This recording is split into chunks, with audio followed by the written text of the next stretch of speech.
This is Kentucky's Voice Radio, covering the latest state and local issues with Tom Fallbush, Bob Scott, and Jim Waters. And I am Jim Waters, welcoming you into the Hump Day version of Kentucky's Voice. And we're not only radio now, by the way, we're TV as well. You can catch this program again this afternoon on the TV, Channel 21, right here in Louisville at 4 and 8 p.m. today. But now we're live on the radio and coming to you here as we do each weekday, 11 to noon. I want to talk to you a moment about this show and really this entire media project today. Maybe you've just happened on us, you're new to this, you don't know much about what Kentucky's Voice is. Well, what we're doing here is offering coverage and analysis of today's news from a conservative, common sense, Christian-based point of view. And we welcome your comments, your contributions. They're very important to this program that we hear what you're thinking as the conservative audience here in Kentucky. You can text your comments to 502-571-0970, or you can also text Kentucky Voice, KY Voice to 53555 in order to support and contribute and help us partner with us to expand this conservative, common sense voice in our state. You know, we have a unique opportunity here, folks, to build a real media powerhouse that's needed in Kentucky. That's what we're on our way to doing here. And where else are you going to turn to that you know will be offering reporting, analysis, and opinion from a consistently conservative, common sense, and faith-based point of view? We're not trying to hide that fact. We're very open about it. We're very intentional about telling you that. And you might not think this is so important right now. You say, well, Trump's in office, things are going our way. But you may think differently about this before it's over. You know, conservatives tend to do this. We tend to wait until things turn left, if you will, before acting. Right now, conservatism, populism, it's on the rise. But we know there will come a time when that pendulum will probably swing back the other way. And when that happens, what you do today, what you give today, what you invest today will make it possible to have this strong conservative voice that cannot be silenced by an Andy Bashir executive order. Thank God. So I invite you to partner with us again today by texting KY Voice to 53555, and then text us your thoughts about what you hear on the show today, your opinions, any concerns you have, comments you have. We want to hear them. Questions you have, 502-571-0970. Well, coming up on the show today, President Trump announces millions in federal disaster relief funding for Kentucky storms in April and May. Also, while much of the political heat and drama have been focused on who will replace Kentucky's longtime senior senator and former Senate Majority Leader Mitch McConnell, the race to replace a congressman who's thrown his hat into the Senate race, opening up his seat, that race is also getting plenty of interest. Former Kentucky State Senator Ralph Alvarado will join us to talk about why he's running and what his priorities will be in his campaign, and if elected, as he represents the 6th District of Kentucky. But first, the city of Louisville is dropping its sanctuary city policies after getting a letter a couple of weeks ago from the Department of Justice informing Mayor Craig Greenberg that the department considers Louisville to be a sanctuary city. And that letter highlighted the potential consequences of continuing with this designation. Among these consequences will be the loss of millions of dollars worth of federal grants that the city relies on, and that all cities rely on, really, for infrastructure, for other projects. As a result of this letter, now Louisville is now complying with federal law by honoring what are called detainer requests. And these are requests from federal immigration authorities, which help really deal with illegal immigration in our city.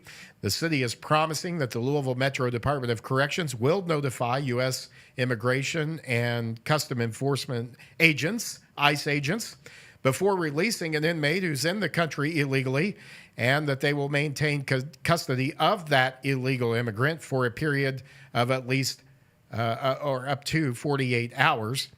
That allows the Department of Homeland Security to come and pick up that individual, take custody of them. Now, you might have heard about sanctuary cities. What are they? Well, basically, these are cities that refuse to cooperate with federal immigration enforcement in arresting and deporting illegal immigrants. They have refused to honor these 48-hour ICE detainers. They've refused to allow local law enforcement officers to inquire about a person's immigration status. They've refused to allow city resources to be used to assist federal immigration authorities. And many of these cities that are sanctuary cities think nothing at all of undermining the rule of law, harboring illegal activity, burdening taxpayers by shielding individuals who violate immigration laws. Well, that is coming to an end in Louisville. Now, sanctuary policies have varied widely between cities, between states, but all of them, to some degree, prohibit cooperation with federal immigration authorities and are meant to protect people who are in the country illegally. And if they're not meant to, they still do that. So that's the consequence of those policies. So in return for this promise, Mayor Greenberg says the feds have assured him that they will remove Louisville from the list of the nation's sanctuary cities. So Mayor Greenberg has sent a letter to Assistant Attorney General Schumett yesterday, indicating that Louisville would adjust its detainer policy in order to avoid litigation over the department's allegations of federal preemption and would begin honoring the 48-hour federal immigration detainers. Mayor Greenberg noted that this change would allow Louisville to be removed from the sanctuary list, and it would protect the city from potential loss of federal grants and increased ICE raids. Here's the mayor commenting in a statement he made earlier this week at City Hall. Go ahead with the clip. The Assistant Attorney General also stated that Louisville's current practice violates federal law. And when federal law conflicts with state or local laws, federal law governs. The federal government's 48-hour detainer is standard practice for the state of Kentucky's Corrections Department. It was also standard practice for the Louisville Department of Corrections until 2017. We are currently the only city in Kentucky that does not follow this practice. Now, when any inmate is booked into our jail, they are fingerprinted and entered into a federal database to which the United States Department of Homeland Security has access. This has been the practice for years, well before I was elected mayor. If Homeland Security tells Metro Corrections that an inmate has a detainer, Metro Corrections notifies DHS when the inmate will be released. Right now, Metro Corrections provides that notice to DHS about 5 to 12 hours before the inmate is released. Prior to 2017, DHS received 48 hours notice. I've been assured by the United States Department of Justice that if we reinstate the 48-hour detainers for inmates who've been arrested for crimes, Louisville will be taken off the federal sanctuary city list. Accordingly, Metro Corrections will begin honoring the 48-hour federal detainers as soon as practical because the stakes are too high. In turn, Louisville will no longer be considered a sanctuary city by the federal government. This change in designation is critical. So as our friend and fellow conservative Scott Jennings said about these developments in Louisville on his show right here, actually on the Salem Radio Network, elections have consequences. He's absolutely right. By the way, let's note for the record, as Mayor Greenberg did, that these 48-hour detainer requirements, this is nothing new, folks. This is not something that just was implemented. They've been around for several years. They were, in fact, in place in Louisville until 2017, when apparently then Mayor Greg Fisher decided not to cooperate with federal immigration officials. That, of course, would have been during the first Trump administration. So think about what Donald Trump has done in just 6 months in office to secure our borders, to deport dangerous criminals from our nation, or those who just give our laws basically the finger and come here illegally and dare us to do something about it. And, you know, I find it important to note as well, and to keep noting, that the people I talk to, the ones that are the most supportive of President Trump's immigration policies are immigrants, but they're legal immigrants. Those who've gone through the process of coming here legally, becoming legal citizens. I'm all for immigrants who want to come to this country legally. We are a nation of immigrants. And we're also a nation of laws. And I'm all for immigrants who want to come to this country legally, who want to contribute, who want to abide by the law, who are productive. But if you're going to come here and break our laws, refuse to assimilate into our culture, refuse to learn the language, yes, and mooch off our welfare system, then if I know who you are, I'm glad to let ICE know, because I'm saying to you, sayonara, bye-bye. Don't let the door hit you where your mama split you. So let us know what you think about this immigration issue.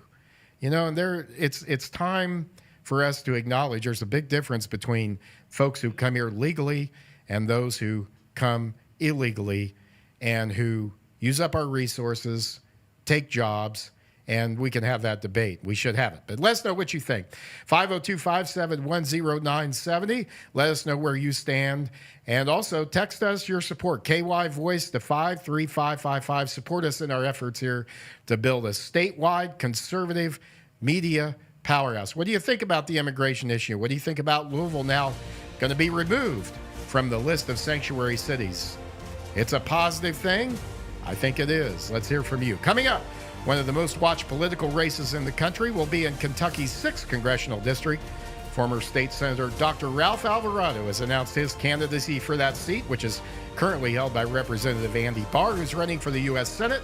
Dr. Alvarado joins us next on Kentucky's Voice. Don't go away. Stay with us.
Back to Kentucky's Voice Radio, online at kyvoice.org.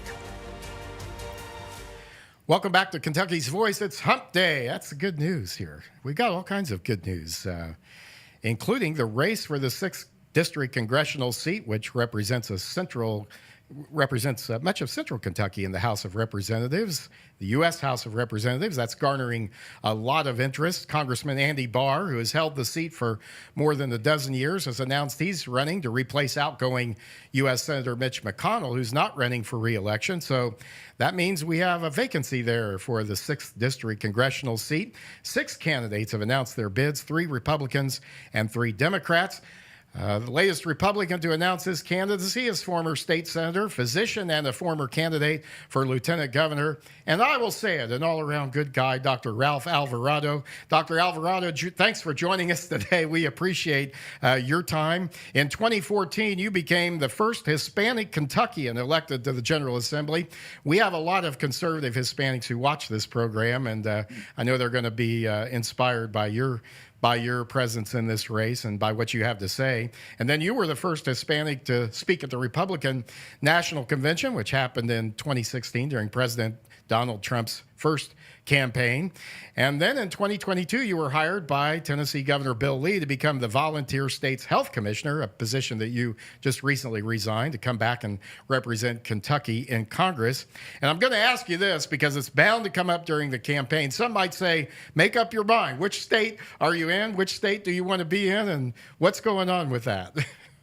So listen, Jim, first, thanks for having me on your show. Sure. Great to be here with you. I never left Kentucky. I think that's the important thing to let people know, that this is where my home is. I built my home here. My family's been born and raised here. My whole married life has been here. I go to church here. My medical practice is here. I've served in the Kentucky State Senate here. So Kentucky's home. I tell people it was a job I took, obviously, to have an opportunity to work for a conservative governor, to apply conservative principles to a Department of Health and to turn around a department. And we did that, exactly that, and it turned it around, and really proud of the work that was done there. But I commuted back and forth the entire time. Part of the condition for me to take that role was that I could continue to practice medicine here. And so what I've been doing is, it's a job, yes, but I've commuted back and forth every other weekend the entire time. So I liken it to if you have a child going to college and they choose to go, let's say, to the University of Cincinnati for a couple of years, and they visit their parents every other weekend and come home. They come here for holidays. They come here for all the important things. And then after 2 years say, when I want to transfer back to UK, you say, yeah, well, you're still a Kentuckian. Come on back. That's the same type of situation. Really learned a lot in that previous role that I'll be able to apply in this role going forward. But we've never left Kentucky. We've been here the entire time. Well, I think that, and that kind of leads into what I'd like to talk for a moment about, and that seems like your background is in healthcare, and then your work in Tennessee as well. It seems like it's just a natural fit, for addressing some of Kentucky's biggest challenges, like the opioid crisis. We've had the whole challenge of runaway inflation, of opening borders. It's affected Kentucky. It's affected other states too, but you've made it clear that you're solidly behind President Trump's agenda. In your campaign announcement, you called yourself Day One MAGA, and that your priorities were to close the border, crush the woke left, bring jobs home, and save America. So talk a little bit about your support for President Trump's agenda and what your priorities are as you enter into this campaign. Yeah, I'm proud to say that back in 2016, when a lot of people were nervous to express support for the president when he was a candidate, I was on stage, prime time, representing Kentucky 2016. I encourage people to watch that speech. I was really proud of that.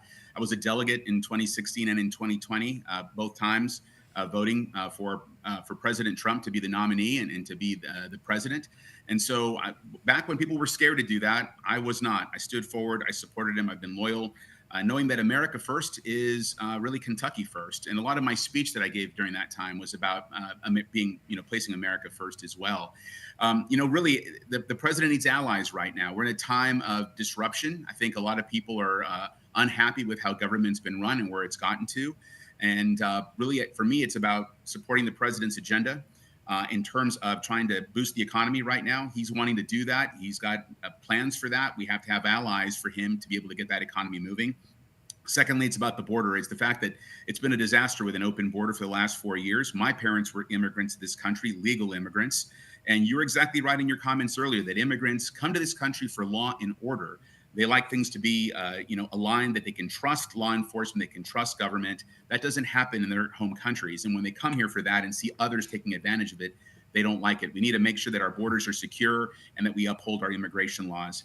And third, also, I think, is just bringing back common sense. The president talked about a revolution of common sense in his inaugural address, talking about getting rid of this social and woke agenda out of our government, out of our schools, out of our business environment, just getting back to things that are just fundamentally American. I think people miss that. They want to get back to that. and I'm going to work really hard on those things. And then you mentioned, I think, also the MAHA movement, the idea of making America healthy again. I've had an opportunity, was interviewed by Secretary Kennedy back in November. Also had an opportunity to meet with him a second time to talk a little bit about a lot of those agenda items, things that are important for the health of America and of our state in the future. And really looking forward to helping those plans will help our rural hospitals survive, will help Medicaid survive, and kind of have to find a new way in how to deliver healthcare in our rural communities and in our state.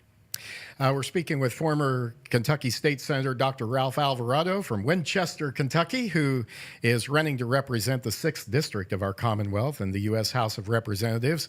You've already picked up some pretty meaningful endorsements, Dr. Alvarado, including that of former Senate Majority Leader Damon Thayer, who called you a true conservative who will put America first, secure the border, and take the fight to the radical left. I can just hear him saying that, that's somehow.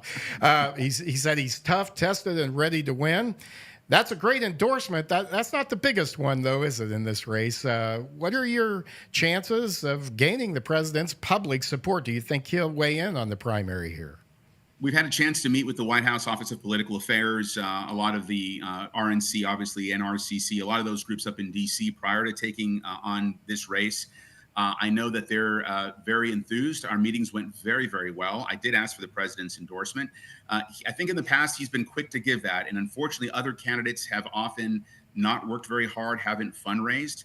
And so I think what they want to see is to make sure they've got a candidate who's going to be able to raise the money that's necessary for this race, put in the work. Everybody who's ever worked with me in Frankfort knows I'm a work mule, that I get things done. When I ran for lieutenant governor, I went to all over the state to as many events as possible and fundraise for that race. I think the president wants to make sure that he's got a worker and someone who's going to support that.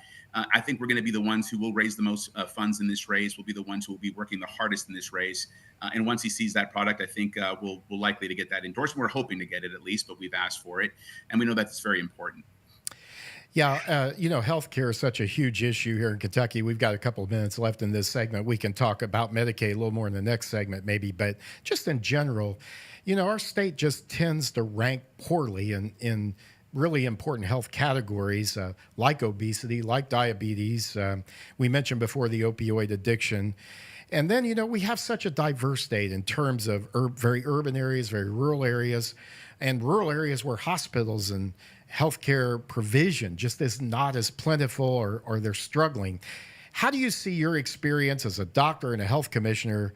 How do you see that shaping your campaign pitch, especially on healthcare policy? How significant will the MAHA movement be for our future here in Kentucky with our challenges? What can it help us with? Yeah, it's huge. I think it's very important to understand that we talk about healthy aging. Everybody wants to live as long as possible, but they also want quality years of life as they get older. And so I think it's important that process starts from the time you're in your mother's womb, right? So what a mom does during a pregnancy affects that outcome. Tobacco use, alcohol use, any substance use, all those issues, we've got to be able to help prevent a lot of those things from occurring to begin with. After you're born, what you eat, how you exercise, all those things very important. And you hear doctors talk about that all the time. But I think the MAHA movement leans into that and talking about America's, kind of habits effectively. And what you've got is an entire generation of a bunch of 20-somethings right now, a lot of moms, young babies who are worried about what their children are eating. They're worried about what their families are being fed, where that's coming from. Is it healthy? Is it processed or not?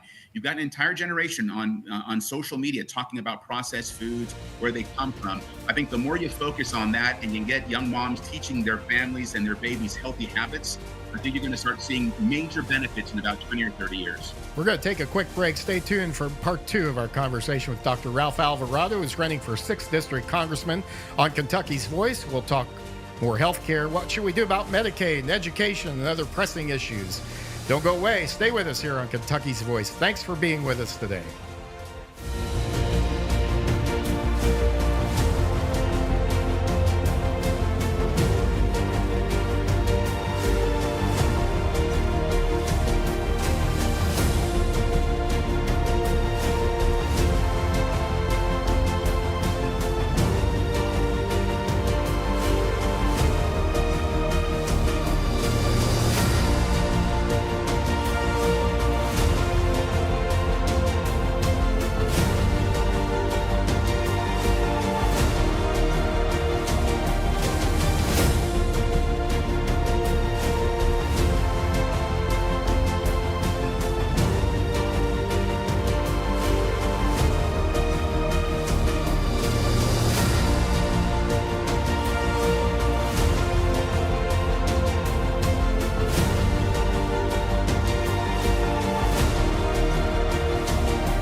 Kentucky's Voice Radio, online at kyvoice.org.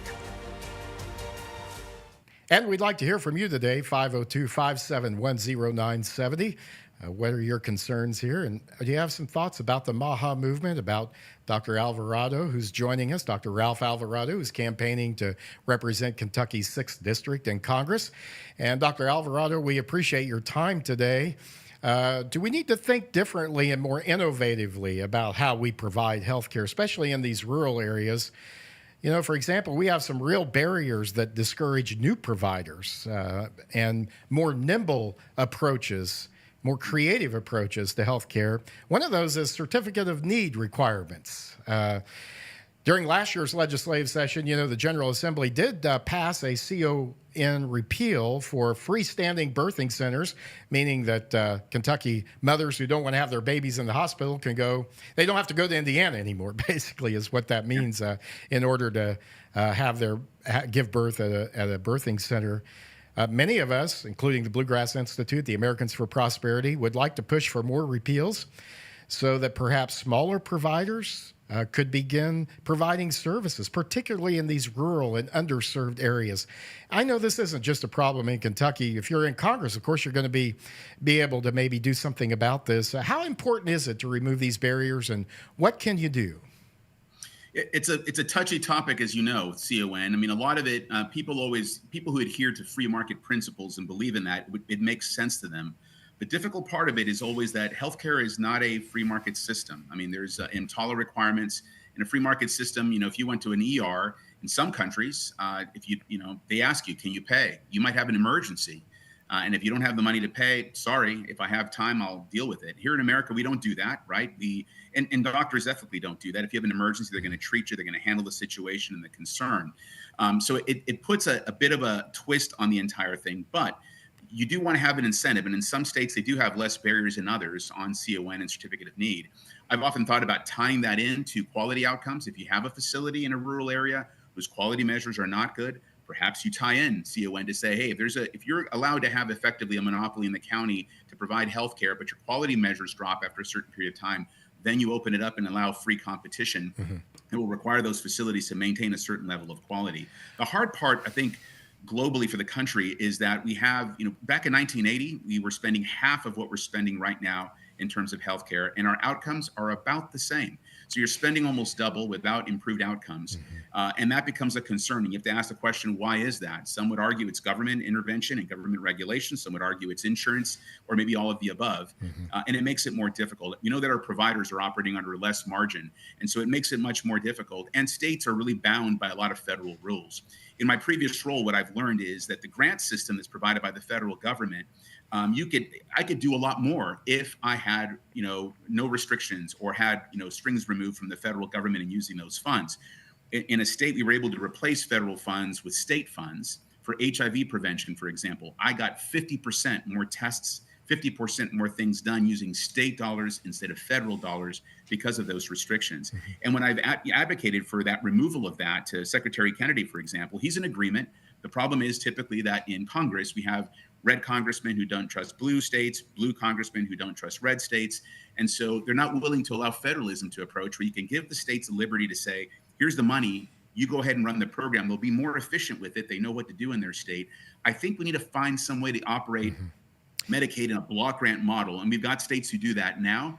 To do that here in Kentucky would give the state a lot more flexibility and be able to require that those savings that you might generate in that be used to pay higher reimbursements to our providers in order to keep our rural hospitals open. So I think there's unique models in that. A lot of things, again, experiences that I've had both in legislative role and now executive branch role, that we can apply for those things on a federal basis. And I think it would give the states more flexibility and more power to run their own operations. Yeah, that ultimately is the answer, isn't it? It's just, if it's not CON repeal, it's we can't keep doing the same things we've been doing, right? And expect different results. And that's right. We need to have the ability or the freedom, if you will, to think differently and innovatively about healthcare, just like we do other areas of our society. The problem with Medicaid, too, is whenever we begin discussing any change, it goes to kind of your point about blue states versus red states, but there always seems to be a lot of fear-mongering going on here about that we can't do anything. And yet my question to you is, Is Medicaid in its current form and our current policy, is that sustainable for our nation, for our state? Is that sustainable? Yeah, I think in the way we've got it right now, the whole healthcare system, we all know it's broken. Everybody keeps talking about this, right? Everybody knows it. The hard part is that those who are in it don't know anything different. They're scared of anything different that might disrupt the program. And so there's fear typically in that. There's lots of ideas that I have on things that would change the power structure, perhaps, from what insurance companies would do and put some of that power back into doctors and into patients. So I would always advocate to, instead of saying, I'm going to negotiate a deal with you for certain medications that you use for certain disease states, why not just allow me a budget of, you've got a disease state, we're willing to cover X amount of dollars, and then you and your doctor figure that out. That would save what's right now a failing generic drug system that is having a hard time staying afloat. It would also require big pharma to bring their price point down to whatever that amount would be. That way doctors and patients would be able to afford the medications that are there. Again, I think a lot of folks get very nervous. And so thinking of something different creates fear within the healthcare industry. And I tell everybody, it's like a big web. You've got certain attachment points. If you touch one part of the web, the whole thing shakes and everybody gets scared that it's going to affect them, cash flow, all those sorts of things. But ultimately, again, pouring water into a leaking bucket that continues to leak, you need a new bucket. And the way we're going right now is going to push us all into a single payer system, which is something I don't want to see happen. I've talked to a lot of insurance companies, hospital systems about taking people that are perhaps frequent utilizers of the healthcare dollar and system, and perhaps offer them a concierge doctor like the wealthy pay for, and say, assign them someone, let that doctor have free reins on what they do for that patient. Right. And that person would probably stop visiting the ER and spending millions of dollars, and you would save a ton of money. But you're going to have some trust in the providers and trust in those individuals to do that. And it's just going to take a complete disruption. I've got the ideas on those things. It's a complicated issue. Very complicated. Or complex. Yeah. Maybe more. It's complex. As you said, you touch one part of it and the whole part shakes. Right. I think I really appreciate your thoughts on that. There's so much more to talk about there, but I wanted to get a couple of more issues in here. One of your strengths is, I think, being well-rounded background. You've served in both the executive and the legislative branches. You served as a state senator, as a state health commissioner. You've run your own business, your own practice there in Winchester. Talk about your record on economic issues or your thoughts about our economy, about inflation. Are we headed here in the right direction? Get to education. So, but let's touch on this first before we move on to that. I think for Kentucky, obviously, I think the legislature's done a great job. I was there when we started the process of reducing state income taxes. We know we need that to be competitive with neighboring states. Obviously, we've got a lot of states around us who have zero income tax.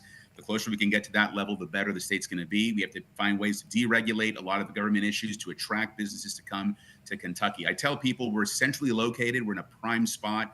We have a lot of experience in manufacturing. We have to lean into that. And as the president's putting forth policies to attract big businesses back to the country, we want them to land here in Kentucky where people can have high-paying jobs and do a lot of that manufacturing. I think the president's view on this stuff is correct. Again, it makes people nervous, but we've already seen a surplus in the monthly treasury that we've been seeing on a monthly basis. And again, we know that as lowering taxes and lowering those regulations, that will induce more money to come into the treasury. We're starting to see that already. And I think that will help us. And hopefully those monies get applied to reduce our debt moving forward. I think sometimes the CBO and their assessments on things, they claim that it'll cause a deficit. If we start seeing money come into the treasury at high amounts and we apply that to the deficit, it'll help us in that regard. So I think we also want to see a reduction in interest rates. I think we're ready for that. That will put just fuel onto the economy. I think the president's going to be taking action on that soon. And as we reduce those interest rates, we'll start seeing things keep hopefully inflation down, but also allow us to make housing more affordable for folks to be able to come in and be able to buy a home for the first time and put more money into people's pockets. Again, the president's been doing a tremendous job. I want to continue to lean into those policies as well. Yeah. We're talking with Dr. Ralph Alvarado, who's running for 6th District Congress here in Kentucky, and appreciate your time today. In terms of pro-life issues, our audience here very concerned about those issues, pro-life, pro-marriage, traditional marriage. I know I think you've been pretty supportive of pro-life legislation, a leader on that, and we've made some real progress here on that. Yeah, I think the states, and again, the beauty of it is we've gotten it back to the states where this is where it should be. It's always should have been from the beginning. I've got a story that's probably too long for the remaining time about my experience as a pediatrician holding a 21 and a half week baby boy, working on him. He was a patient that I admitted to the hospital. when you do that, it changes your perspective on when human beings, when life begins, all that sort of thing. So I'm very staunch supporter of pro-life legislation and doing that. But I think Kentucky has taken action. We've elected pro-life legislators. They've passed laws that are going to protect life. And so I'm very proud of the work that's been done there. I think I was also awarded the Defender of Life by the Baptist Convention for speeches that I talked about, especially during the pandemic, when abortion clinics were kept open, but other medical clinics were shut down. And I was very critical of that. Yeah, it was. Yeah. And so for me, I've always been pro-life, staunch pro-life defender in that regard. So I'm very proud of my record on that and on our traditional kind of Christian values that we have here in Kentucky.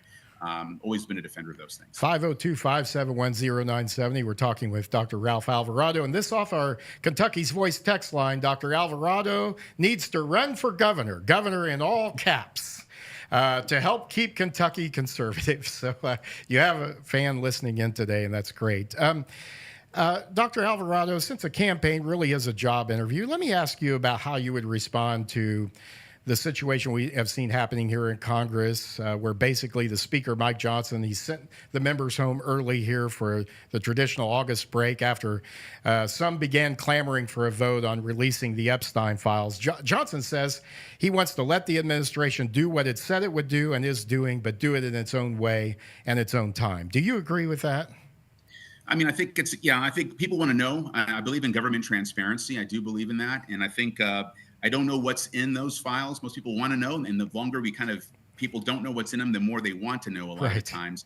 I don't know if there's information that's classified. I'm not sure about what's in that. I think I'm going to trust the president in his approach on how he's doing these things and how the attorney general is doing these things. And there's probably going to be reasons we're going to find out later as to why or what's in those. But I do think it's important to allow the president to go ahead and go through the process of, he's talked about that in the past, and I think we need to allow him the ability to get those out when he thinks they need to go out. And we don't have enough time to talk about education, but just a word about that. I truly appreciate your support for school choice. I know you've told me you continue to support that. We had a defeat here of Amendment 2 in the fall, but we've got a lot. I think we're going to have a lot of opportunities here, and the federal big beautiful bill includes a school choice element. Yeah. And I was a very proud supporter of that. I filed that bill every year when I was in the state Senate, and I spoke out about that. The big beautiful bill does allow $1,700 tax credit, a lot of good stuff in there. Thank you, Dr. Ralph Alvarado. We really appreciate your time today. Thanks for coming on, and we look forward to following you throughout this campaign. Stay with us for our final segment of Kentucky's Voice. Coming up, President Trump announces millions in federal disaster relief funding. Don't go away.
back to Kentucky's Voice Radio online at kyvoice.org.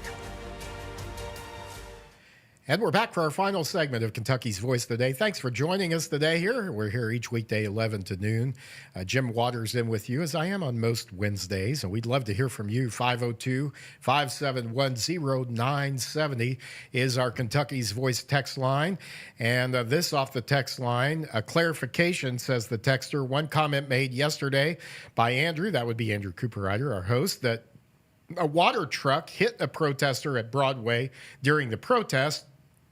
Instead, he says, protesters swarmed around the truck as it was moving slowly, not the other way around. He was just helping us clarify. So we appreciate that. You know what that means is he was listening, paying attention to what was being said, and we want you to do that. We want you to think for yourself. Don't just be a sponge. Think for yourself on these issues. Let us know what you think. 502-571-0970. Very interesting conversation there, I think, with Dr. Ralph Alvarado, one of 6 candidates running for the 6th congressional district in Kentucky. 3 Republicans, 3 Democrats, and certainly we're going to welcome other candidates on here as well. And Dr. Alvarado served as the Tennessee Health Commissioner, has a unique perspective on healthcare and healthcare policy, which is going to become even more important. The MAHA, the Make America Healthy Again movement, has really ignited a move to a healthier America, and not through big government programs, but through government doing its job of looking out for the folks, reducing unnecessary regulation, highlighting things in our food, highlighting things in our food supply, the elements that should not be there. But, again, leaving it up to companies largely as to what they do. And many of them have responded. This is the right way to do it. You give the American people the information, and they'll demand the change. They'll make sure it happens. And we've seen that here in Kentucky. That's why a lack of transparency, a lack of information, a lack of open records in meetings, this is a big problem. We talked about this on the show last time about a court case here where a parent here in Jefferson County, Miranda Stovall, wanted to see and wanted to get a copy of a health survey, a very intrusive survey that her daughter in the Jefferson County Public Schools was going to be given. And she said, I had already opted out, but they gave it to her anyhow. And her daughter wanted to be submissive and didn't want to cause problems. But the district just went ahead and did that anyhow. They wouldn't let the parents see the survey, wouldn't let her get a copy of it. Said you can't have a copy of it because it's copyrighted. Well, where does that end? So that's why. But we're not just talking about needing transparency for the sake of transparency itself. We're talking about needing it so that we have the information we need to push for the right policies, to advocate for the necessary spending, to highlight waste, fraud, and abuse. And, that's really what's caused the biggest stir with the whole Doge movement. It's not so much the program they've set up, it's what it's uncovered, it's what it's revealed, it's what's being reported on, the tremendously wasteful spending and the tremendously misdirected spending that, like in USAID and other organizations. After that information came out, the American people were fine with changes, most of us. And the only ones who weren't were those who just don't like Trump for some reason, or just don't want to go along, or just think we need these big government. They're big government types. But most Americans are reasonable. Most Kentuckians are reasonable. I think most Americans are center right, and so are most Kentuckians. That doesn't mean they're right-wing radicals, but it does mean they do respond to common sense arguments. And when they get the information, they're usually ready to act. That's why you'll find government bureaucrats and educrats and officials who don't want to give that information out, because they know that the information is power. We need that. Now, President Trump has announced, and he tweeted out that the great Commonwealth of Kentucky, he's approved 2 declarations for Commonwealth for 2 storms in April and May, one for $28.9 million, the other for $27.1 million, for a total of $56 million. He said, and I quote, "I spoke to Governor Andy Beshear and informed him of this approval. The governor thanked me and said our people are doing a very good job. I love Kentucky." Well, not yet. That picture doesn't come yet. Not yet. Not yet. Not yet. You'll get it in a second here. Look, we're glad that the governor liked this, and we're glad that President Trump loves Kentucky. I just wonder if that means if he loves Thomas Massie now, because Thomas Massie is one of our 6 congressmen here, but I don't think that means he's changed his mind there, but we'll see. But this money, what's this money for? $56 million in federal disaster relief aid. And, you know, we have short memories, so let me remind you, we had devastating storms. Do you remember those that hit our state in April and then another one in May? It was a 1-2 punch of destruction that left communities reeling. The April 2025 storm this year on April 2nd brought tornadoes, straight-line winds, flooding, landslides, mudslides. 4 tornadoes were confirmed in our state, hitting areas like our areas here and across the state with widespread damage. Heavy rainfall caused flash flooding. A tragic incident in Frankfurt where a young student was swept away by floodwaters while heading to a school bus stop there. The storms claimed at least 7 lives, including that young man's life. Property damage was extensive. Homes, businesses, vehicles were destroyed. 150,000 people lost power across our state and across southern Indiana. Governor Andy Beshear declared a state of emergency, mobilizing the National Guard. FEMA stepped in, offering assistance for storm-damaged vehicles and homes in several counties. And their focus, of course, was on immediate relief at that time, clearing the debris, restoring the power. But, you know, there are prolonged effects of this storm. When people lose their homes and lose their property, that doesn't just get fixed in a day or a week. And then, on top of that, comes the May storms on May 16th and 17th, only about 6 weeks after the April storms. And this was probably even more, there was even more destruction in this storm. A very violent storm system, including an EF4 tornado that tore through southern Kentucky, hitting Laurel and Pulaski counties in particular very hard on May 16th and 17th. Another tornado rated EF2 struck Washington County on May 30th. These storms brought widespread tornadoes.